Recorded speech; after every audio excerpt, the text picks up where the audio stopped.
Hi, Assassins! I'm Brooke. And I'm Cami. Welcome to Bookish Realms. We're just two girls who can't stop talking about fantasy books. Welcome to our deep dives of Heir of Fire. This episode covers chapters 30 through 35 of Heir of Fire. Like in past episodes, the chapter summaries and character discussion are spoiler-free, but the rest of the pod does include spoilers for all of Throne of Glass. This podcast is for mature audiences only. Cami, take it away, girl.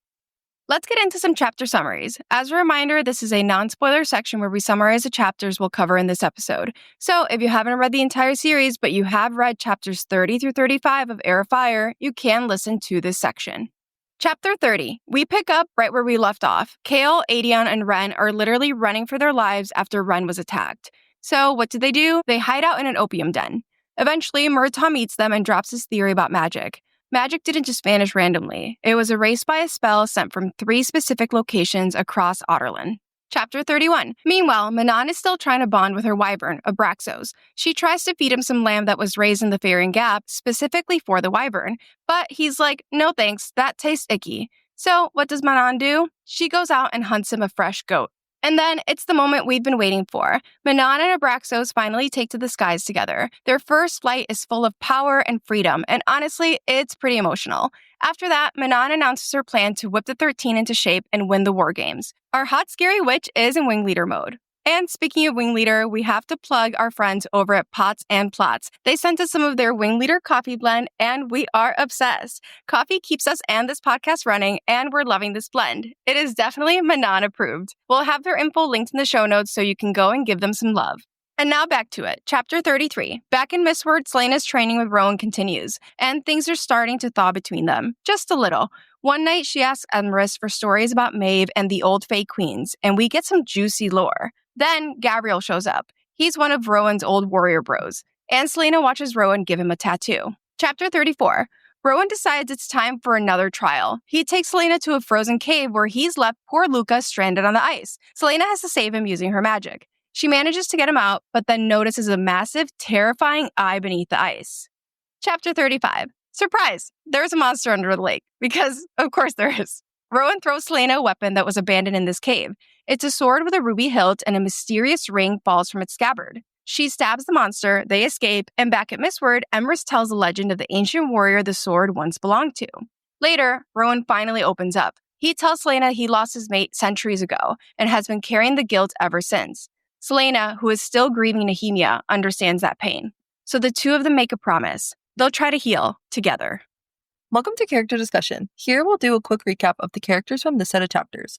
For our main characters, we will discuss who they are, what we know, and give a golden line from this set of chapters. As always, this section will remain spoiler-free. For the quick rundown, we will discuss Ren, Emrys, Abraxos, and Gabriel. First off, let's start with Ren. Ren is badly hurt after being ambushed. As he is knocked out, Adion and Murtaugh talk through the situation, and Murtaugh admits that they've been in hiding, moving from one place to the next, never having a real home since Terrasen fell. But Ren is patched up quickly and is in the clear. Emrys. Emrys was friends with Evelyn, and he knew who Aelin was when she walked in. He kind of gives Rowan the kick that he needed to get him to understand that Rowan's training methods are not going to work for Aelin, because she has no hope. Also, we get more information about Emrys and him being a storykeeper. He states that tales that he collects might not come from Fae or humans, but he hears them anyway. Abraxos. Abraxos finally flies after Manon basically forces him off the edge of a cliff, but he also is enjoying his newfound freedom in the flowers and in the skies. Gabriel. Gabriel is one of the 6 of Maeve's cadre. His animal form is a mountain lion. He is a warrior like Rowan, but has a lovely face. He comes to Mistward after he lost 3 of his soldiers in an ambush in the southern mountains. He tattoos the names of those who have died under his command. Let's move on to the main characters. For the main characters for the set of chapter, we'll discuss Kale, Manon, Aelin, and Rowan. First up, we have Aelin. Our good sis is tough, fierce, and full of power, but also deeply vulnerable. She is constantly battling her magic and trying to keep it under control. But it's not just about the power, she is also still grieving Nehemia. She feels guilty and angry, which makes her push people away and keep them at arm's length, even though deep down the thing she craves most is someone who truly understands her. She is giving major first daughter vibes, fiercely independent, but secretly wanting to just be taken care of, which I feel that sister. Anyways, my favorite thing about Celaena is her growth. Yeah, of course, she's got a lot of anger and pain, but she's also starting to learn a balance. It helps that Rowan is around because he is able to see her. Together, they're healing, and you can see how Celaena is trying to embrace her true self. And it's crazy to say, even her magic. Her biggest journey is accepting her fire, the destruction, but also the beauty that comes with it. Selena's golden line from this set of chapters is, "Because I am lost," she whispered onto the earth, "and I do not know the way." Next up, we have Manon. Our fierce, intense witch is itching to get back into the skies. And when Mother Blackbeak says you better get your ass in those skies ASAP, no excuses, what does she do? She forces Abraxas into the skies. LOL. And when she's finally up there, she feels again what true freedom feels like. Flying through the sky, no chains, no limitations. For the first time, she's able to understand Abraxas' joy, and it is starting to kind of mirror her own, even though, again, she isn't ready to admit it. So far, Manon's journey is maybe, just maybe, opening up her heart to the world around her, even just a little, and it kind of already seems like she is. Manon's golden line from this set of chapters is, "You never even smelled the flower until yesterday. What's wrong with the meat now?" Next up, we finally have our boy Kale. Our boy has been chefing up some major schemes with Adian. He is working to figure out what happened to magic the day that it disappeared, so that he could potentially help restore magic in order to help Dorian and Aelin. Even though he's working with Adian, they are still not fully telling each other the truth. But he has shared that Aelin is alive and even took Adian to see Selena's apartment. Other than that, that's really it for our soldier turned rebel. His golden line from this set of chapters is, "It's not my house," Kale said, "and believe me, the owner won't mind one bit." Next, we have Rowan. Rowan first comes off as cold, harsh, and focused on one mission, training Selena and getting the hell away from her, considering he's saying he doesn't really give a fuck about her past or really care what she's been through. But through all this, he's a warrior who has been through unimaginable pain and loss. We get a glimpse of some of the loss he's had, such as losing his mate, Lyria. Lyria died while Rowan was on a mission trying to get back into Maeve's favor, and she was pregnant at the time. He carries a huge burden of regret and guilt because he didn't smell that she was pregnant before he left for his mission. After her death, he was lost for years, barely surviving until Maeve pulled him back into service. But despite his pain, there's still some hope in him. His connection with Selena is a major turning point for both of them, to be honest. They're both scarred, but together they start to heal. You can see that Rowan is someone who understands the depth of losing someone close to you and understands the need for a good redemption. Rowan has two moments from this set of chapters, and I just really couldn't pick. His first one is, "I think I've started to figure you out, Aelin Galanthinius." And the second one is, "Maybe we can find a way back together."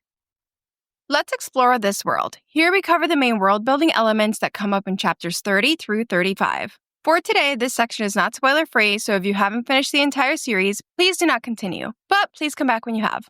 In this set of chapters, Aelin, Rowan, and Luca encounter the creature in the lake. During the encounter, Rowan finds a sword and a ring, both of which once belonged to the Fae warrior Athril. The sword is Goldrin, and the ring is later revealed to be Silba's ring. Both of these objects play major roles in the rest of the series. Goldrin is a large sword with a golden hilt, and it has a ruby the size of a chicken egg set into it. It was originally wielded by Athril during the war against the Valg, and later hidden by Brandon Galathinius in a cave by the lake. Aelin uses Goldrin to defend Mistward from the Valg princes. At the end of this book, Aelin brings Goldrin to Doranel. Maeve demands that Aelin give it to her, but Aelin refuses, claiming it was left for her by Brannon. She leaves Wendlin with Goldrin, and Goldrin basically becomes Aelin's sword. She learns to imbue it with her magic and uses it in the final battle against Maeve. Silba's ring, also called Athril's ring throughout the series, is a simple golden ring. It was originally believed to be a token of love from Athril to Maeve, but it was actually forged by Silba, the goddess of healing and gentle deaths. Silba's ring falls out of Goldrin during the lake creature encounter, and Selena puts it in her pocket. The ring grants the wearer immunity from the Valg. Aelin uses the ring as a part of a bargain to free Rowan from his blood oath, thinking it's an emotional memento for Maeve. She doesn't realize the ring's true power yet. In Kingdom of Ash, Aelin forces Maeve to wear it, which destroys Maeve since she is a Valg queen. This is our analysis and foreshadowing section, which is not spoiler-free. We'll break down parts of the text that tie into or foreshadow future events in the series. If you have not read all of Throne of Glass, please do not continue, okay? Let's start with a recap. Previously on Heir of Fire, things were heating up on all fronts. Selena and Rowan were chasing down clues about the Valg that's lurking near Mistward and found another dried-up corpse. Meanwhile, Selena started learning how to shift on command, using her anger as fuel, and began unlocking memories of her childhood, especially the fear her mother had that Maeve wanted to use her fire magic. Over in the Farian Gap, Manan got shoved into a pit with the biggest wyvern of them all. But in true Manan fashion, she survived and chose the underdog, a wyvern she named Abraxos. She focused on training him and planning for the war games because our girl wants to be wing leader, which, as she should. Back in Rifthold, Kale finally told Adian more about Selena/Aelin, but Dorian overheard, and let's just say he was not thrilled about being kept in the dark. Dorian and Sorsha kissed after she cooked up a magic iron potion to stifle his magic, and Kale, Adian, and Ren got ambushed by some mysterious soldiers, and that's a wrap. Let's kick things off with Selena and Rowan. They're still focused on training, with Rowan making Selena attempt to light candle after candle to practice controlling her magic. One night after training, it's story time with Emrys again. Rowan in his hawk form is still coming to every story time. Some nights, Selena and Rowan will sit near each other, listening to Emrys' stories. Emrys is finishing up a story about a clever wolf and a magical firebird. We mentioned this story before during our Assassin's Blade coverage, and it will definitely come up in our Masterverse episode for this book, but there is not a lot that we can say about it right now. However, people start requesting other stories, but Selena asks Emrys if he knows any stories about Queen Maeve.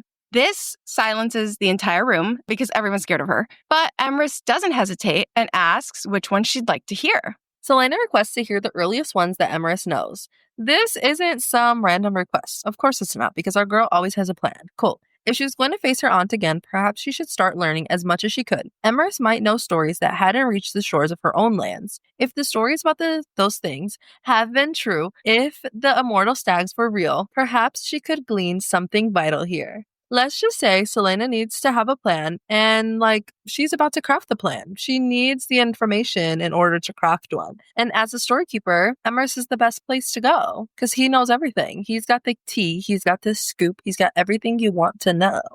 And so Emrys says he'll start at the beginning. Emrys tells the story of the three immortal Fae sisters, Mora, the hawk, Mab, the swan, and Maeve, who could not be contained in any single form. Yeah, right, she's a faker. The three sisters once ruled the Fae together, but Mora and Mab gave up their immortality to love mortal men. Some say Maeve forced them as a punishment for giving up their immortality, but others say Mora and Mab did it by choice, that they wanted to escape their sister. Even with all her power, Maeve can't stop the rumors that something wasn't right with their sisterly bond. And if Mora and Mab chose to lose their immortality to escape Maeve, it's probably because she controlled them with her valid mind powers. Then Selena asks if Maeve had ever mated. Emrys says no, but, quote, though she had come close at the dawn of time. A warrior, rumor claimed, had stolen her heart with his clever mind and pure soul, but he had died in some long ago war and lost the ring he'd intended for her. And since then, Maeve had cherished her warriors above all others. They loved her for it, made her a mighty queen whom no one dared challenge. Selena expected Rowan to puff his feathers at that, but he remained still and quiet on his perch. This story isn't 100% true, which speaks to the depth of Maeve's power and the way that she has corrupted history, which is something that we've touched on before. The warrior that Maeve fell in love with is Athril, and Selena finds his sword, Goldrin, and his ring in a cave later on in the set of chapters. So we'll talk about those in depth in a bit. But Athril didn't die in some long ago war. Maeve actually killed Athril because he joined forces with Bran and Galathinius to keep the word keys from her. Maeve did seem to love Athril, though, because she was apparently sad enough to let Brandon get away and hide the word keys. But it's important that Emrys tells Selena this story because she's able to put the pieces together later and use Athril's ring to force Maeve to let Rowan out of his blood oath to her. So, slay. Emrys continues telling stories about Maeve, and none of them paint her in a particularly positive light. Quote, Emrys told stories about the Fae Queen well into the night, painting a portrait of a ruthless, cunning ruler who could conquer the world if she wished, but instead kept to her forest realm of Doranel, planting her stone city in the heart of a massive river basin. The respect that Maeve has doesn't come from her being fair and a just ruler. It's pretty clear that Maeve holds power because people fear her. She has a reputation of being cruel, and people know that. They know if you fuck with her, you're off with your head, unfortunately. Sorry, I have been saying that a lot in these episodes. I think it's just because I know that heads are gonna roll at the end of this book, and I'm just preparing.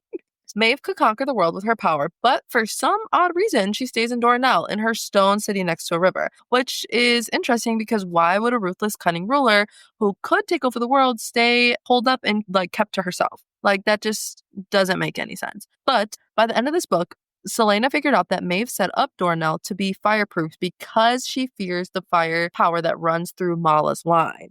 And that's why Dornell is made of stone and is positioned next to a river. So I guess she's like a little intelligent or whatever. Selena listens to all of Emers's stories and memorizes the details. Our girl is trying to be prepared. She can't help but think about Rowan as she listens to these stories and can't believe that he willingly swore a blood oath to a monster. But someone interrupts story time. Through the trees, Selena sees a massive mountain cat approaching the door. This mountain cat shifts into a fey male, and Gabriel enters the story. As Rowan greets Gabriel, it's pretty obvious something has happened, and it's affected Gabriel greatly. Selena realizes this must be one of Maeve's cadre. Gabriel showing up triggers some pretty confusing feelings for Selena. Quote, she sometimes forgot that Rowan had a life beyond this fortress. It hadn't bothered her before, and she wasn't sure why remembering it now suddenly settled in her stomach like a dead weight, or why it suddenly mattered that Rowan at least acknowledged that she was there, that she existed. Selena's realizing that she wants Rowan to introduce her to his friends. She wants Rowan to see her, not just as a student or a mission, but as a real person who, matters to him. Their connection is growing, and Selena wants some acknowledgement of that. I also think it's a little crush, but I'm not gonna put feelings where they're not yet. Selena's also just starting to care about things like that again. She wants to be seen and valued, which is not how she was at the beginning of this book. But Rowan doesn't introduce her. In fact, Rowan walks away without even looking back at her. Rowan and Gabriel don't return for the rest of the night, and Selena wonders if they need food and prepares a tray with some stew and bread. Yes, it is very nice that she's concerned that they eat, but she also just wants to see what they're up to. She's just being a little nosy, which, slay, queen. And she wants to see if Rowan will actually introduce her if given, another chance. Unfortunately, this plan backfires. When Selena walks into Rowan's room, she realizes she walked in on something very private and very serious. Rowan is giving Gabriel a tattoo, and it's obvious that Gabriel is in pain, both emotionally and physically. Quote, whatever the tattoos were for, however they knew each other, she had no right to be in here. The pain in the stranger's eyes told her enough. She'd seen it in her own reflection plenty. Gabriel's attention darted between her and Rowan, his nostrils flaring. He was smelling her. Smelling her. Selena recognizes Gabriel's pain because it mirrors her own. She realizes that this is a private ritual and that she's crossed the line, even if she genuinely had good intentions. But the way Gabriel reacts to Selena during this first meeting, especially by scenting her, is so interesting. We know that the Fae are very primal, and scent is a huge part of that. And Selena and Rowan have been spending a lot of time together. So Gabriel's probably picking up on that. But we also know that the Fae can scent out lineages and family connections. So Gabriel might be putting together that she is Aelin Galathinius. But in Queen of Shadows, we also learned that Gabriel is Adian's father, which jaw dropped. My jaw was on the ground when I found that out. Later, he asks Aelin how old she is because he's worried that she might be his daughter, and seems relieved when the ages don't add up because she's 19. Aelin and Adian are related through the Ash River side because their moms were cousins. So Gabriel is probably like, fuck, this girl smells just like that woman I slept with 24-ish years ago. How freaky. He's like, fuck, I'm not ready to be a dad. And he never got the chance? That was dark. I'm sorry, I ruined the moment. Cruel. That was cruel. That was simply cruel. I should have hung up on you. That was cruel. I'm so sorry. Selena leaves Rowan's room feeling ashamed and stupid for barging in on Gabriel's tattoo session. She's hurt by the dismissal and feels stupid for thinking that Rowan might have shared personal information with her. But Rowan is pissed. He storms out of his room, obviously ready to yell at her. And because Selena is hurt, she feeds the fire by asking him if he tattoos people for money. Rowan says he'd never stoop so low, giving her a look that Selena reads as judgment about her profession as an assassin. And their fight gets ugly very quickly. Selena says it'd be better that Rowan slap her rather than yell at her and remind her that she's a coward and worthless. But then she shares what's actually bothering her. Quote, you didn't even bother to tell me you'd be unavailable. If you'd said something, I never would have come. I'm sorry I did, but you just left me downstairs. Again, Selena just wanted Rowan to give her a heads up, to show her that he cared enough to at least tell her that he'd be busy. But he leaves her without saying anything instead, and this reaffirms all the feelings that Selena has about being alone here and being alone in general.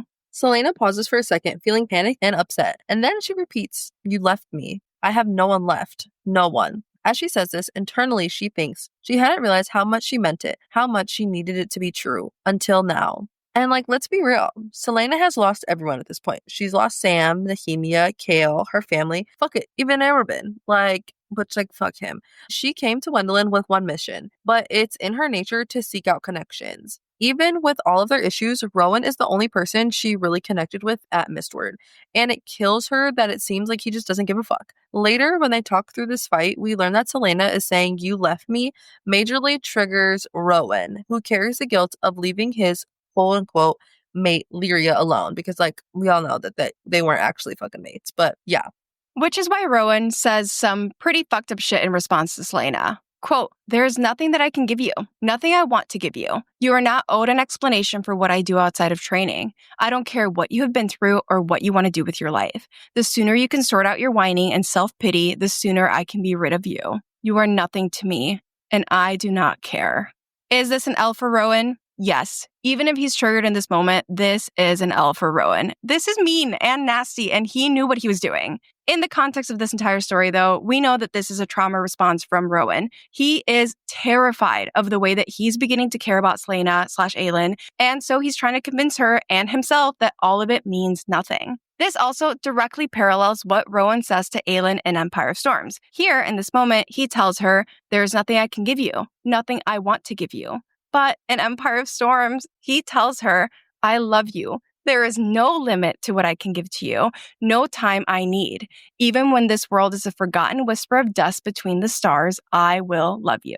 They will come such a long way. But right now, Rowan needs space. He can't handle all the emotions that are coming up because he's working with Selena and getting to know her.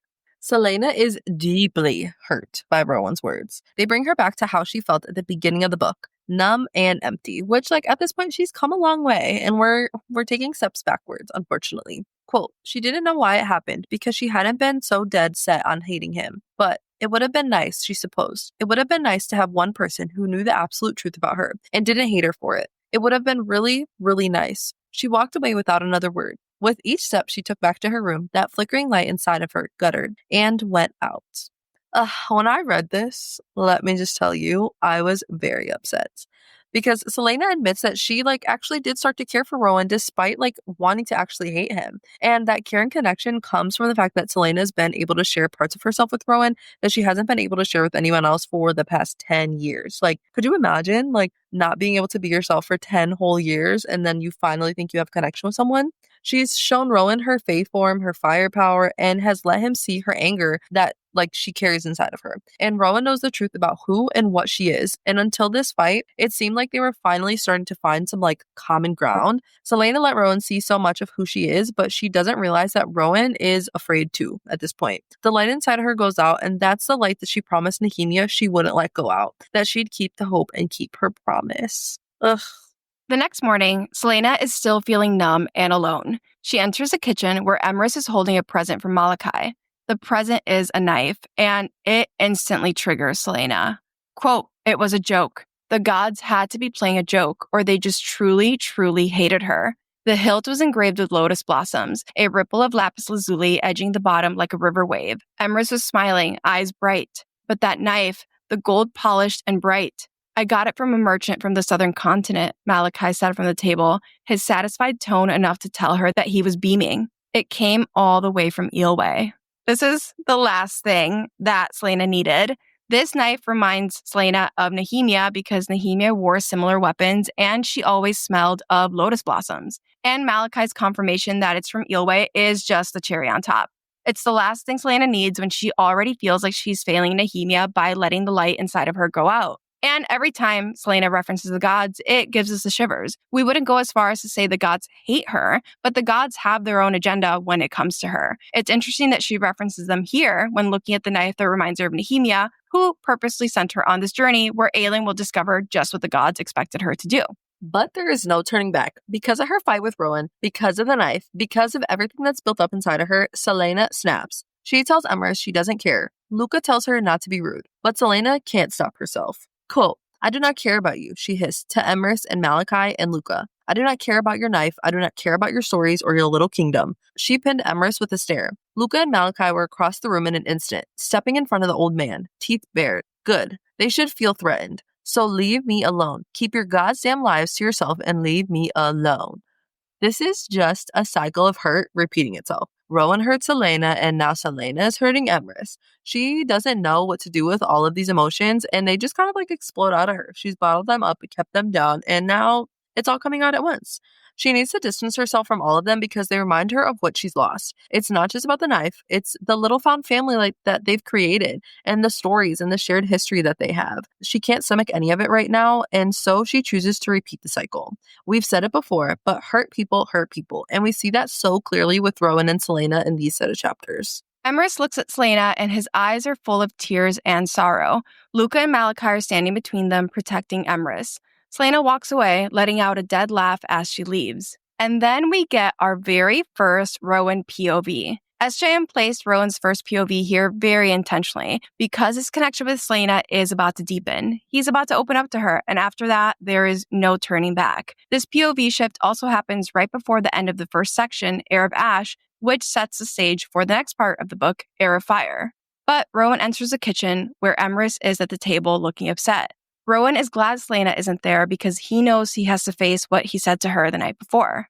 Rowan is about to go search for her outside, but Emrys stops him. Emrys asks Rowan what he's doing to Selena because she has such an emptiness in her eyes. Rowan tries to shrug it off and say that's none of Emrys' concern. But Emrys doesn't let Rowan off the hook. He tells Rowan that whatever he's doing to Selena is making her slip away and that he needs to build her up instead of tear her down. So Rowan tries to get a word in, but Emrys cuts him off and says, quote, "Did you know that Evelyn Ashever was my friend? She spent almost a year working in this kitchen, living here with us, fighting to convince your queen that Demi Fae had a place in your realm. She fought for our rights until the very day she departed this kingdom, and the many years after, until she was murdered by those monsters across the sea. So I knew who her daughter was the moment you brought her into this kitchen. All of us who were here 25 years ago recognized her for what she is." Emrys has known who Selena is this entire time because he knew her mom, which I think is it's so good for her to have that too.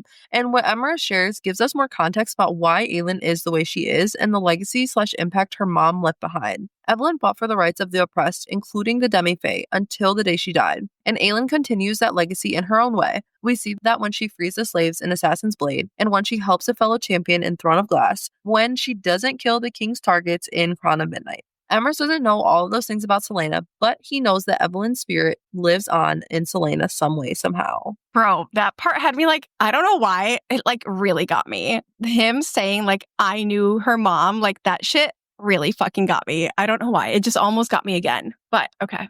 Rowan is taken aback by what Emrys reveals, but Emrys continues, quote, "She has no hope, Prince. She has no hope left in her heart. Help her. If not for her sake, then at least for what she represents, what she could offer all of us, you included." Rowan asks, "And what is that?" Emrys met his gaze unflinchingly as he whispered, "A better world." Aelin isn't just a lost princess who needs magic training. Aelin is a symbol, and Emrys needs to make sure that Rowan understands that. To Emrys, Aelin symbolizes the possibility of rebuilding what was lost, of building something better, a better world. This moment is a turning point. Emrys asks Rowan to step in, not just to save Selena, but to protect the future she represents. Again, a better world, one that's worth fighting and healing for. While this is happening, Selena is falling apart. Our girl is at rock bottom. She's alone, she's crying, and she's feeling like nothing can be done to fix her, which I don't know if anybody's ever been there, but that's not a great feeling to be in. But something shifts. Quote, "She vaguely felt the light shifting on the lake, vaguely felt the sighing wind, warm as it brushed against her damp cheeks, and heard so soft, if..." Wait, I forgot this is this part. Why am I getting emotional? Why am I getting emotional? And heard so soft, it was as if she dreamed it, a woman's voice whispering, "Why are you crying, Fireheart?" It had been 10 years, 10 long years since she heard her mother's voice, but she heard it then over the force of her weeping, as clear as if she knelt beside her. "Fireheart, why do you cry?" "Because I am lost," she whispered onto the earth, "and I do not know the way." Stop. Stop. I'm a little emo because it's just really sad. It is beautiful that as Emerys talks about Evelyn and all she represents, Evelyn is visiting Aelin at that moment when she needs her mother the most. Selena feels so alone at this moment and she needs to talk to someone who loves her, who sees her. She needs to tell someone how lost she felt. She needs a hug from her mom. And it's really sad. But Selena needs a reminder that her family's always with her, even if they're not actually with her anymore. As Selena takes in this moment with her mom and admits how lost she feels, she thinks it was what she had never been able to tell Nehemia, that for 10 years she had been unsure how to find the way home because there was no home left. And in a moment of pure poetry, genuinely, I could not believe this when I was rereading it. As Selena thinks about not having a home, Rowan sits down next to her. I can't. It is poetic, okay? It is just, there's no other word for it. Aelin and Rowan will rebuild the concept of home and rebuild Terrasen together. He is her home, and it is no coincidence that right after she thinks that she has no home left, he appears. I can't. Rowan asks if she wants to talk about it, but Selena says no. Rowan tells her good, because they're going somewhere and that he thinks he started to figure her out, which, cute. With that, Rowan takes her on an uphill 5-mile hike, which ends with them at the entrance to a cave, which, actually, it's not that cute. But, it's cute that he's, figuring it out, you know? But something about this cave feels off to Selena, but she follows after Rowan anyways, which, okay, she's letting her man lead. Anyways, inside the cave, Selena notices that there's a lot of abandoned weapons, armor, and clothes. But at least there's no skeletons, which, period. And there is a frozen lake. And who's chained up at the center of this lake? Poor, sweet Luca. Rowan tells her that she has to rescue him, but only in her Fae form, using her powers. Selena realizes Rowan froze the entire lake himself, showing just how fucking powerful that man is. Selena doesn't understand the point of this training exercise, and Rowan explains that Selena has to learn to control her magic when she's in her Fae form, because it flares up to protect her whenever she feels fear, anger, or agitation. As Selena slowly crosses the cracking ice, she fights to control the fire waking inside of her, knowing that if she loses focus, both she and Luca could drown. Quote, magic. It was magic. In Otterland, it was a death trap. She clenched her hands into fists. Here, it was not a death trap. In this land, she could have it, could wear whatever form she wished. Selena realizes that Otterland really corrupted how she thought about her magic, but now she is outside of Otterland. She can use her magic and embrace it here. This is an important shift in her thinking. She needs to see that her power isn't a death sentence, it's a part of her, and she can learn to use it. Selena hums a melody and tries to calm herself as she approaches Luca. She knows she's safe, but she needs her body and magic to realize she's safe too. As she attempts to control her magic, she has a flashback. Cool. Fire was the reason she'd been banned from the Library of Ornith when she was 8, after accidentally incinerating an entire bookcase of ancient manuscripts when she grew irritated with the Master Scholar lecturing her about decorum. It had been a beautiful, horrible relief to wake up one day not too many months after that and know that magic was gone, that she could hold a book, hold what she adored most, and not worry about turning it into ash if she became upset or tired or excited. Aylin's trauma with her magic really started when she was so young, and it directly impacted something that she loved so much, reading and books. Her magic was so strong and unpredictable that it made her afraid of hurting those things that she loved. Because of that, Aylin was both relieved and sad when magic vanished, because it gave her a break from being afraid of her powers and ultimately being afraid of herself. Our girl just wanted to read a book without fearing she'd destroy it, and I feel that, because I couldn't imagine. Because some of these books, I'd be like, fuck, and then just poof, it's gone. But we see that the fear of losing control shaped Selena. Her magic was tied to those feelings of guilt, fear, and isolation very early on. And overcoming that is not easy, so shout out her. And that's why it's so hard for Aelin to let go of Selena. Quote, Selena Sardathian, gloriously mortal Selena never had to worry about accidentally scorching a playmate or having a nightmare that might incinerate her bedroom, or burning all of Orinth to the ground. Selena had been everything Aelin wasn't. She had embraced that life, even if Selena's accomplishments were death and torture and pain. As Selena, Aelin could live life without the constant fear of losing control and hurting others with her magic, which made that identity feel safer. Selena represented a vision of herself that was strong and mortal, but also manageable. She had a way to survive without the crushing weight of her heritage and power. Letting go of Selena is hard because it means facing everything Aelin has feared, her magic, her legacy, and the possibility of destroying the world she loves. So when Aelin struggles to let go of Selena, it's not just about changing her name. It's about giving up the only version of herself that ever felt safe and normal. These thoughts are not helpful though because they trigger Selena. Her magic starts to get out of control. Rowan reminds her that she is in charge and she tries to focus on that, but she struggles. Quote, she had never been in control. Even as Selena, control had been an illusion. Other masters had held her reins. Rowan tries to keep her steady. You are the keeper of your own fate, Rowan said softly from the shore, as if he knew exactly what was flowing through her head. Again, so much of this book is Selena just really unpacking her trauma, and Aelin realizes that even though she thought she was free as Selena, she was still being controlled by Robin, the king, and her fears. Selena is starting to realize that her first steps towards real freedom means like taking her power back, her control, her identity. And Rowan's words are so important here too. Selena notes that it feels like he knows exactly what she's thinking and tries to calm her down by telling her that she is the keeper of her own fate. And ultimately, Aelin isn't the keeper of her own fate, and Rowan's words are just more foreshadowing on that. Her fate is tied into the nameless prophecy and the plans the gods have for her. Selena focuses in and uses her magic carefully to melt the ice and free Luca's chains without hurting him or sinking them both into the frozen lake. Rowan, meanwhile, is like searching the cave and finds a sword with a golden hilt hidden in a crevice. Just as Selena and Luca think they're safe, Selena notices a massive red eye staring at her from beneath the water. And now shit is about to go down.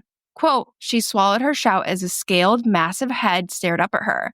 Not a dragon or a wyvern, not a serpent or a fish, but something in between. It was missing an eye, the flesh scarred around the empty socket. What in the hell had done that? Was there something worse down there, swimming at the belly of the mountain? Of course. Of course she'd be left unarmed in the center of a lake lined with weapons. We get a lot more info from Emrys about this creature later on, but the physical description of it is super interesting. Somewhere between a dragon/wyvern and a fish/serpent. And it has a missing eye. And we know that others have faced off against it before and lost because of all the weapons at the bottom of the lake. So it is not looking good for our girl right now. As they run away, the creature strikes the ice, cracking it, and Selena desperately tries to keep control of her magic while asking Rowan for a weapon to defend herself. Rowan tosses her that sword that he found earlier. Quote, Selena scooped up the golden-hilted sword as she followed him. A ruby the size of a chicken egg was embedded in the hilt, and despite the age of the scabbard, the blade shone when she whipped it free, as if it had been freshly polished. Something clattered from the scabbard onto the ice, a plain golden ring. She grabbed it, shoving it into her pocket, and ran faster. This is Goldrin, Athriel's sword, and Athriel's ring. We covered this in world building, so we won't really get into it too much here. But Aelin will use this sword for the remainder of the series. This entire moment is giving King Arthur because the ring only popped out when Aelin grabbed the sword, not when Rowan did, as if it had been waiting for her to claim it. Selena, Rowan, and Luca barely escape the monster as it shatters the lake behind them. Selena's pissed over Rowan putting Luca in danger, and she tackles him. They get into a brutal fight, but Rowan lets her land hit after hit without striking back. In her fury and heartbreak, Selena finally admits out loud the truth she's been hiding, that she hates Nehemia for orchestrating her death, for leaving her behind, and for expecting Selena to rise in her place. After the rage drains out of her and Rowan listens without judgment, Selena finally looks at him and realizes, with horror, that during her outburst, she burned him. Quote, right where she'd gripped his forearms, the clothes were burned through, the skin beneath covered in angry red welts. Handprints. She'd burned right through the tattoo on his left arm. She was on her feet in an instant, wondering if she should be on her knees begging for forgiveness instead. It must have hurt like hell. Yet he had taken it, the beating, the burning, while she let out those words that had clouded her senses for so many weeks now. I am so sorry, she started, but he held up a hand. You do not apologize, he said, for defending the people you care about. Okay, this is a W for him. I know we gave him an L earlier, but I'm going to give him a W.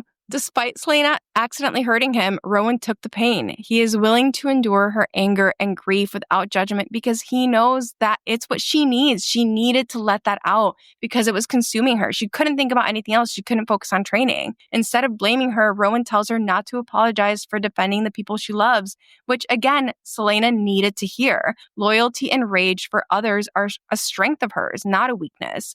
And we've touched on this before, but this is why Rowan and Aelin are so perfect for each other. mother. He can handle her in a way that no one else can. Selena tells him she's keeping the sword, and surprisingly, Rowan lets her. They head back to Mistward. Quote, as they approach the fortress, the torches and candles ignited as if to welcome them home. These little moments are so important because Selena has admitted earlier in these chapters that she felt she had no home left. But now, having opened up to Rowan and controlling her magic to save Luca, she feels like Mistward is welcoming her home. So Selena is healing, little by little. Emrys scolds Rowan and Selena. Honestly, he is giving like disappointed grandpa here because they show up bloodied, bruised, and dirty after their fight, and he slams food in front of them, ordering them to eat and clean up. I love that even Rowan looks ashamed when Emrys lays into them for acting like savages. Selena realizes that she is still in her Fae form, and even though everyone notices, Malachi just shrugs it off, and Emrys brings her more bread, saying that he doesn't care if her ears are pointy or round.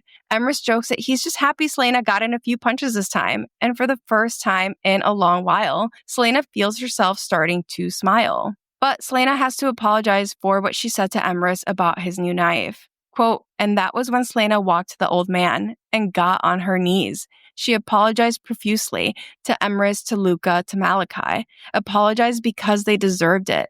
They accepted, but Emrys still looked wary, hurt even. The shame of what she'd said to that man, to all of them, would cling to her for a while. This moment, Aelin's apology to Emrys and the rest of them means so much to me because I do think it shows exactly what Aelin represents. Here is a queen on her knees, apologizing to the demi-fae, who are often treated and seen as less than the full-blooded fae. Aelin doesn't care about all of that. She cares about what's right and wrong, and that is the kind of queen that she'll be, and we see that in each of these little moments. She is not afraid to get on her knees and apologize to whoever. It does not matter. Without using names, Emrys revealed that they know who she is and that some of the other older Fae knew her mother. And then story time starts when Selena asks Emrys what he knows about the creature that dwells in the lake under Bald Mountain. Rowan thinks Emrys can't know about that story, but of course Emrys does.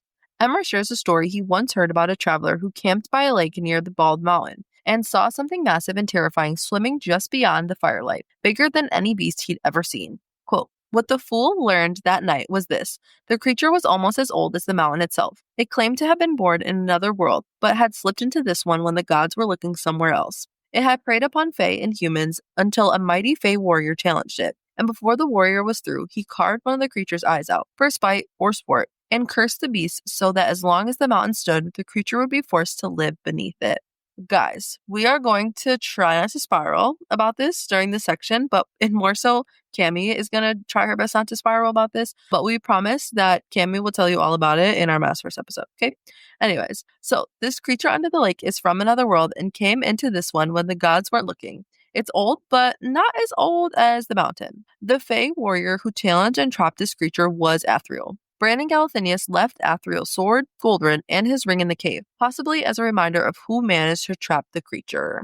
Selena wonders if this creature was left in during the Valg Wars, when portals were opened and closed as people fought over using the word keys. Emrys revealed that the creature forgot its name long ago, which is a creepy similarity since the Nameless Prophecy is central to this series. And then, after making sure that Selena is listening, Rowan asks if Emrys knows the name of the warrior who carved out the creature's eye. Emrys replies, the fool didn't know, and neither did the beast. But the language it spoke was Fae, an archaic form of the old language, almost indecipherable. It could remember the gold ring he bore, but not what he looked like. Again, we're trying not to spiral here, but you guys know that we are very hung up on the languages in the Massverse. We know that Aelin knows word marks and that she can recognize the Fae language, and now we know that this lake creature from another world spoke an older form of the Fae language. How and where did the lake creature learn to speak a different version of the old Fae language? How could that be unless these worlds are somehow connected? Again, not going to spiral. But Selena realizes that the gold ring that fell out of the sword has to be the ring that she has in her pocket, meaning that the sword that Rowan found belongs to the warrior who trapped the creature in the lake. Selena also realizes that the ruby in the sword might actually be the lake creature's missing eye, which, ew. Whether he realizes it or not, Rowan has made a decision. Rowan is laying out the pieces for her, and Aelin will eventually piece all of this together and use it to free him, which is why he makes sure that she's listening. But Emrys ends story time by telling them both to stop the fighting, and they say they'll try. It really is giving like disappointed grandpa. But anyways, later Selena can't sleep because she's overwhelmed by guilt over burning Rowan, her shaking magic control, and thoughts about the creature and the strange sword and ring. Even though she knows he might bite her head off, she brings Rowan some healing salve, and during the visit, he reminds her she has a natural gift for healing magic too. She tells Rowan, quote, "It's the drop of water affinity I inherited from Mab's line. The fire had been the gift of her father's bloodline. My mother." The words made her sick, but she said them for some reason. "Told me that the drop of water in my magic was my salvation and sense of self-preservation." A nod from him, and she admitted, "I wanted to learn to use it like the other healers, long ago, I mean, but never was allowed to." They said, "Well, it wouldn't be all that useful since I didn't have much of it, and queens don't become healers. She should stop talking." Aelin reveals that her healing ability comes from her mother's side, which is Mab's bloodline, while her destructive fire comes from her father's side. As a child, Aelin desperately wanted to learn to use her water magic to heal like the other healers, but was discouraged because it wasn't seen as useful for a future queen. Aelin never wanted to be a weapon. She wanted to heal, not destroy, but she was forced onto a different path because of others' expectations. In the context of the story, it's interesting that Aelin has magic to heal, since healers are able to fight against the Valg and cure people from Valg possessions. Aelin's healing magic seems to be different from the magic of healers, since it comes from Mab, not Silva, but we can't be 100% sure because it's not fully explored. In Kingdom of Ash, Aelin loses most of her fire magic, but manages to keep her drop of water affinity. In our dream world, Aelin learned to use that magic because our girl deserves it all. Rowan accepts the salve and sends Selena off, but he changes his mind and tells her to shut the door. And then Rowan begins opening up. Quote, "He kept his back to her, and she watched the powerful muscles expand and contract as he took a deep breath. Then another. Then, when my mate died, it took me a very, very long time to come back." It took her a moment to think of what to say. How long ago? 203 years, 27 days ago. He gestured to the tattoo on his face, neck, and arms. This tells the story of how it happened, of the shame I'll carry until my last breath. Selena had started putting together that Rowan probably had his own trauma, but now after Selena shared her trauma, he's choosing to share his. Rowan's trauma comes from losing his mate. Later, we learn Lyria wasn't Rowan's mate, but rather an elaborate manipulation/illusion from Maeve. And then when Selena asks how long ago, it is no coincidence that Rowan answers 203 years, 27 days ago. Numbers-wise, this is a direct parallel to how long Aelin was held captive by Maeve. 2 months, 3 days, and 7 hours. 2, 3, 7. This is also when Selena realizes the significance of Rowan's tattoo and that Gabriel's tattoo session probably had similar meaning. Rowan confirms that others come to him to have their grief and stories tattooed on them. Gabriel lost 3 soldiers in an ambush and had Rowan tattoo their names on him. Rowan continues to open up about his mate, Lyria, and how he left her alone to chase glory, only to return and find her, and their unborn child murdered. Selena's earlier words about being left behind triggers Rowan's guilt and memories, making him lash out because he still blames himself deeply for what happened. Selena asks what he did after he killed the men who hurt Lyria. Quote, "For 10 years, I did nothing. I vanished. I went mad, beyond mad. I felt nothing at all. I just left. I wandered the world in and out of my forms, hardly marking the seasons, eating only when my hawk told me needed to feed or it would die. I would have let myself die, except I couldn't bring myself." Again, these chapters are just heavy. The parallels here are just too much. Rowan spent 10 years in his hawk form after losing Lyria, just like Aelin spent 10 years in her human form after losing her family and Terrasen. Just like Rowan, there were many moments when Aelin wanted to die and she wondered why she was still alive. And again, that is why they're perfect for each other, which Aelin basically confirms in Kingdom of Ash when she tells Rowan that Maeve would create these illusions where they would meet without all the trauma, but those illusions wouldn't work because part of their bond and connection comes from the things they've been through like this. So Rowan explains that Maeve forced him out of mourning and into serving as a prince and commander. That's when he bound himself to her through the blood oath. Selena wonders how he even recovered from that kind of loss, and Rowan says he doesn't think he's back yet, but that, quote, "maybe we can find the way back together." With this, Rowan offers hope and partnership. They're not saving or fixing each other, but maybe they can find a way to heal together. Selena realizes, quote, "it had been like gazing at a reflection." Rowan isn't just someone pushing her. He mirrors her own grief and guilt. He blames himself for Lyria's death, just like she blames herself for Nehemiah's death, for Sam's death, and for the downfall of Terrason, and for the death of her family. It's no wonder that Selena hated him at first, because seeing him was like seeing all of her own pain reflected back, and it's so hard to look in the mirror sometimes. But Rowan holds out his hand and says, together. It seals their new understanding. They don't have to heal alone. They can climb out of their darkness side by side. As Selena accepts, quote, somewhere far and deep inside her, an ember began to glow. She won't let her light go out. Her spirit cannot be broken. She describes her hope as fire because she is beginning to embrace the fire. Ugh. This moment ends the first section of Heir of Fire, which is titled Heir of Ash. We've touched on it before, but Aelin sees herself as an heir of Ash until this moment. Her family, her kingdom, and her future were all destroyed and burned. But now, with Rowan and this promise between them, we start the second section of Heir of Fire, which is also titled Heir of Fire.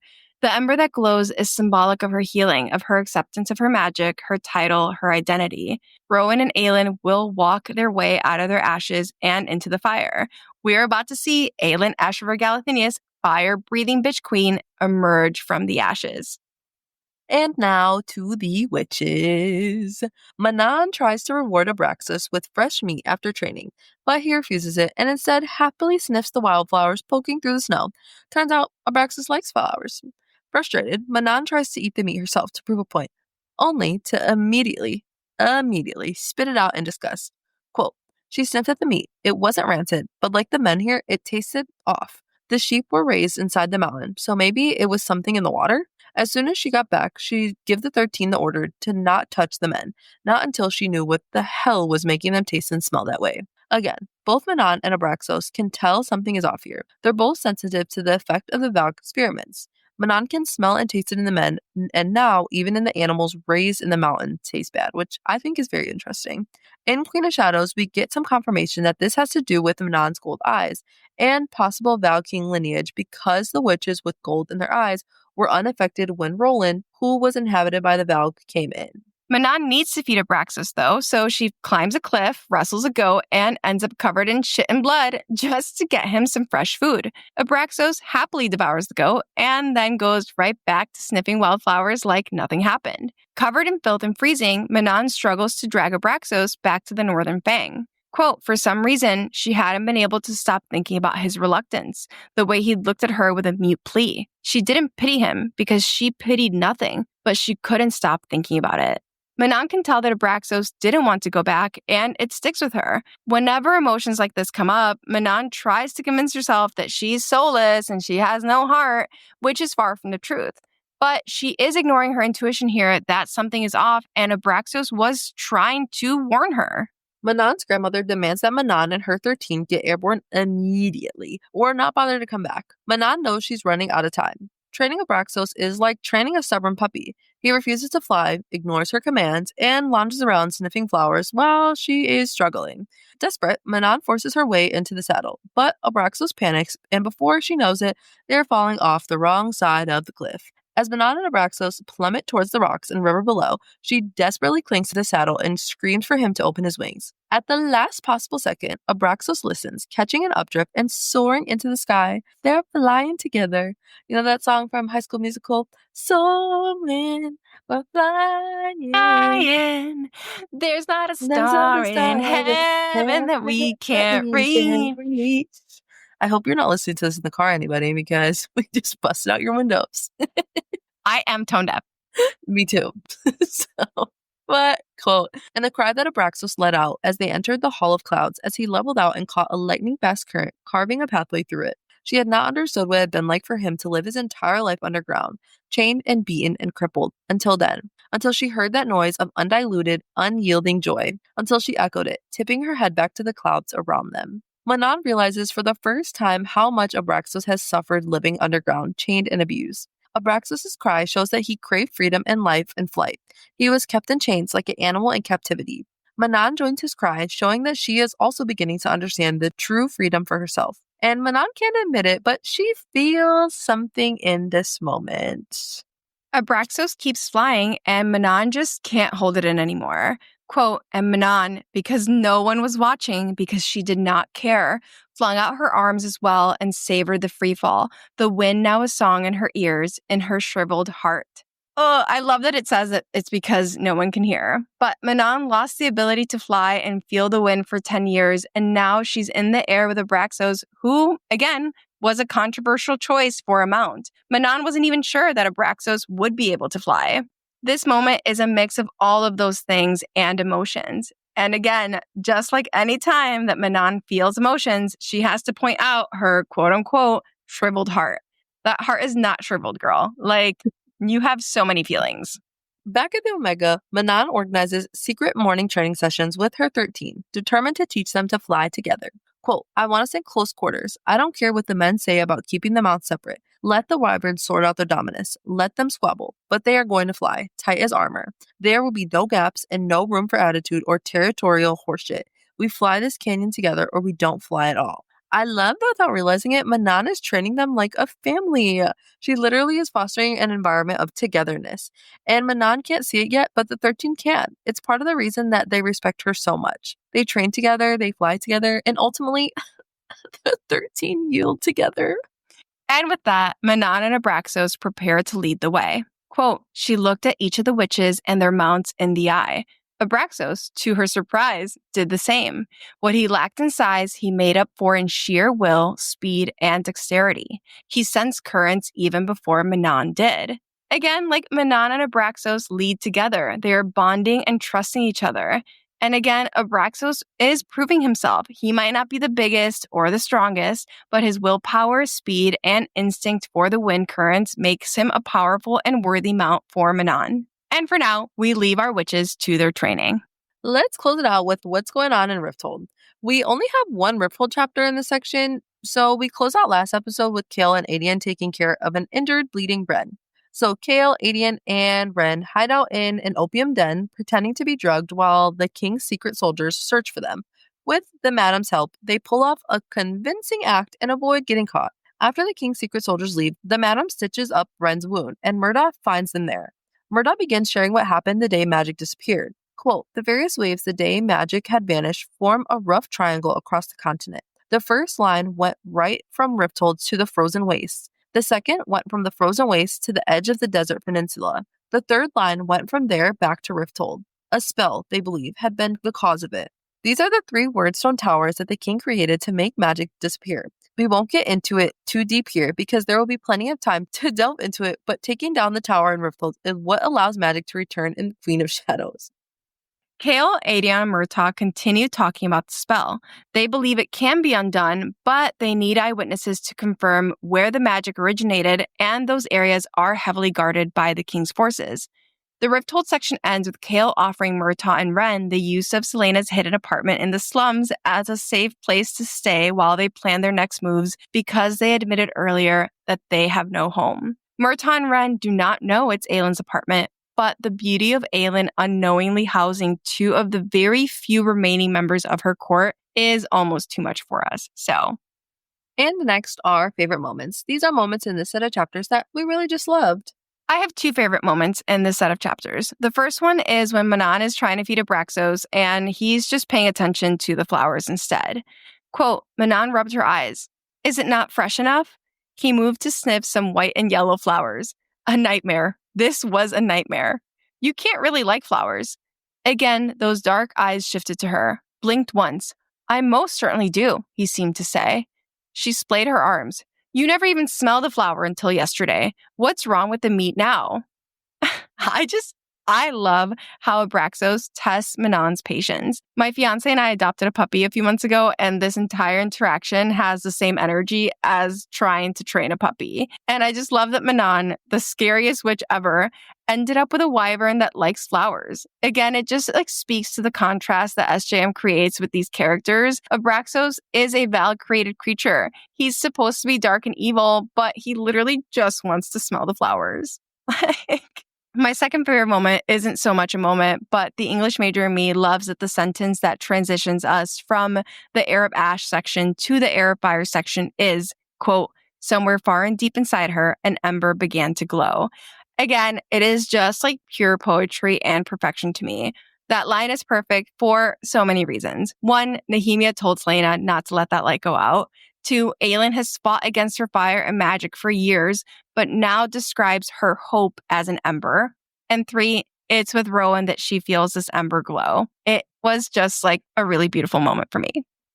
I also, of course, have two favorite moments from this set of chapters. My first favorite moment is after Selena beats the shit out of Rowan, and she burns through his arm, and she goes, "I am so sorry," she stated, but he held up a hand.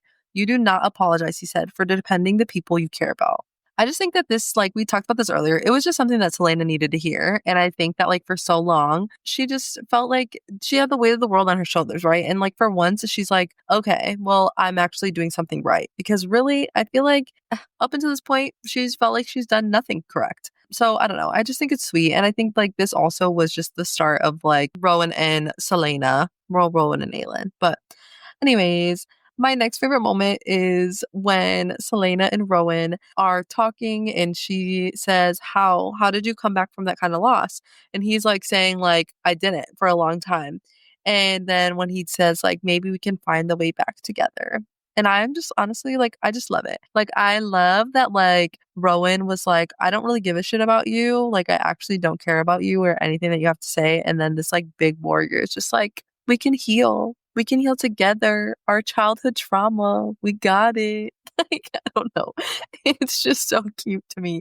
And I just really like it. I don't know. I feel like this is also when you start to kind of like fall in love with Rowan as a reader because he has some very questionable moments, but I feel like that's the moment where you're like, okay, they are going to fall in love and fuck, you know? But They make love on that beach, girl. Please. having sex on the beach for the first time, having sex on the beach, period. This sounds disgusting. Never. I would never want to do that.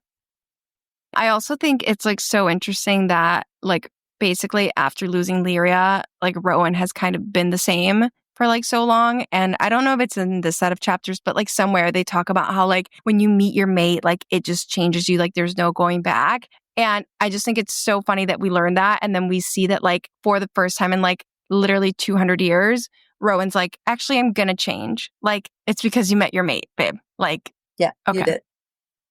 But anyways, our final thoughts.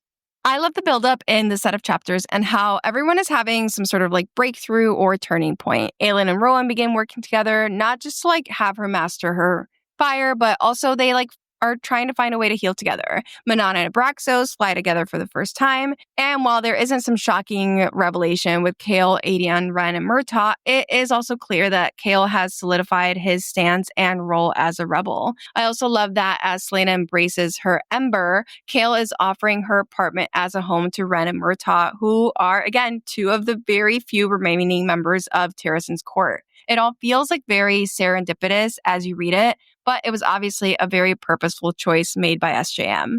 I've said this, I think, in every single final thought, but Heir of Fire is probably my favorite book in the series. And part of that really is that Aelin and Rowan and the way that they like are healing together. SJM does not ever shy away from the effects of trauma and grief. And it's beautiful to see how they find their way out, even if it involves a few punches here and there.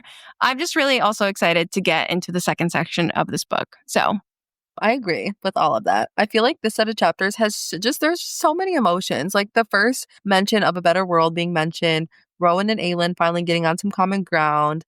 I feel like in this set of chapters, Rowan finally sees Aelin for who she is. And honestly, it just makes me wonder, like, if he started to sense some sort of the bond at this point, just based on how fast, like, his mood towards Aelin shift. Like, it was literally so quick and he just changed completely. And I think that that is interesting. And the other thing that I forgot is, like, again, I know I say this all the time, but I just forgot how good this series is. Like, obviously, like, it's my favorite series of all time, and I know it's good, but honestly, like, rereading it and rereading Heir of Fire specifically makes you remember, like, how, like, what this story started off as, and then, like, knowing how it becomes. And I just forget how many fucking things that happen. Also, I must say, my dad is currently also reading Throne of Glass. So, Dad, shout out you when you get to this point in the podcast. He was telling me, like, he's on Kingdom of Ash right now, but when he was in Heir of Fire, he was like, Rowan and Aelin are going to be together. I just know it. He was like, and I just think it's funny. I will have to start sharing some of the things that he says to me because they're so funny. Like, they're just so funny to me. It's really just the spelling. The The spelling is hilarious. We should make them a slide post on Instagram, like Brooke's dad reading Throne of Glass. Yeah.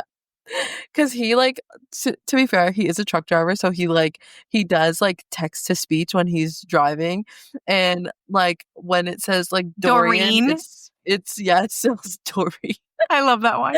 It's so there's been a couple times where I'm like, who the fuck is he talking about? And it'll take me a hot second to, like, realize who he's talking about, because I'm like, this makes no sense. Like, I have no idea who you're talking about, but I love it. But anyways, that wraps up our deep dives for chapters 30 through 35 for Heir of Fire. We hope you enjoyed our analysis and theories. Don't forget to follow us on Instagram and TikTok, where our handle is @BookishRealmsPod. We'd love to hear your thoughts on these chapters, so drop us a comment or send us a message. Also, leave us a rating if you like what you heard. It really helps us out. Join us next week when we continue our Heir of Fire deep dives with chapters 36 through 43. Until then, keep reading, assassins. Bye!